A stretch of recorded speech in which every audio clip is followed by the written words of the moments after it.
उसकी अगर कश्मीर में ज्यादा जरूरत क्या हो गया? उसकी अगर कश्मीर में जरूरत थी या नहीं थी, जम्मू में तो उसकी जरूरत थी, पीर पंचाल और चिनाब में भी।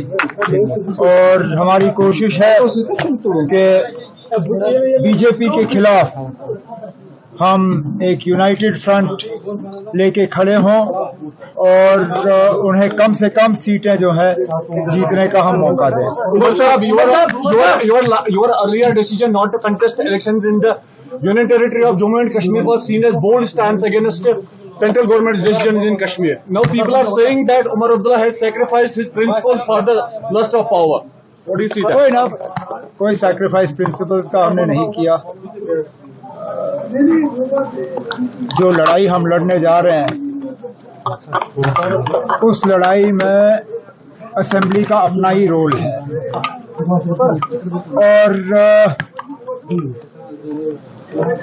मैं लोगों से क्या कहूं कि वो इस असेंबली को माने, इस असेंबली को वोट दें, इस असेंबली में मेंबर चुने, लेकिन मैं इस असेंबली को नहीं मानता।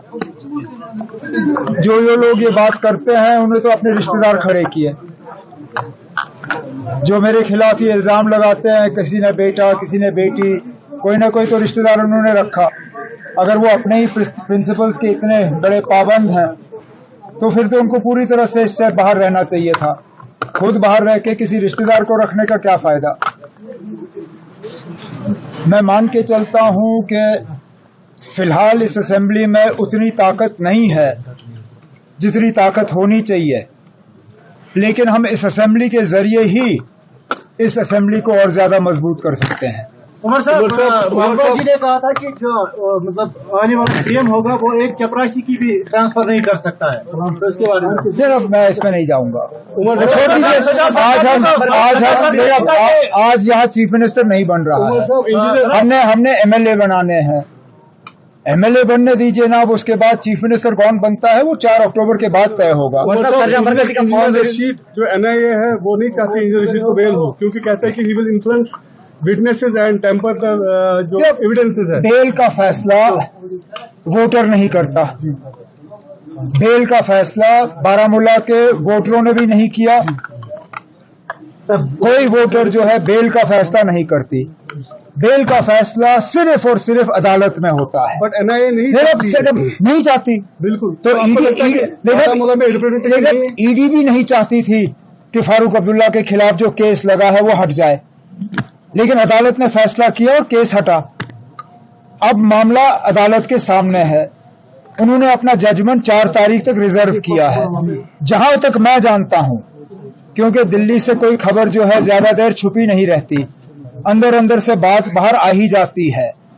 मैं अभी ज्यादा तो नहीं कहूंगा, लेकिन मुझे लगता है कि एनआईए की बात जो है वो अदालत नहीं मानेगी।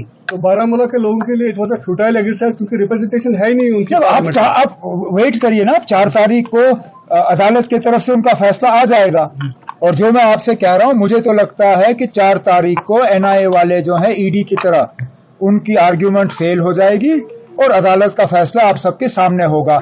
अब जाके अगर इंजीनियर साहब को छोड़ दिया जाता है तो क्या अदालत के तरफ से उनके ऊपर कोई रोक होगी, कोई रुकावट होगी, कोई स्ट्रिक्चर्स होंगे, वो हमें देखना होगा। मुझे बताएं ना, कौन सा कॉन्टेस्ट आसान होता है?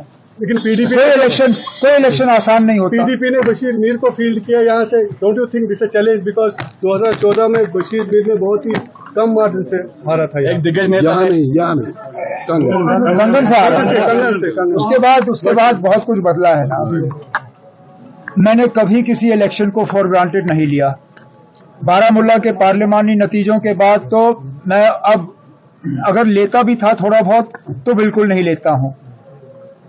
मैं सिर्फ और सिर्फ गांदरबल के लोगों से ये उम्मीद करूंगा कि जिस तरह उन्होंने मुझे 2008 में खिदमत करने का मौका दिया, उस तरह दोबारा इस साल मुझे एक मौका उनकी खिदमत करने का देंगे, बस और कुछ नहीं। One last question, Umar Shah, one last question.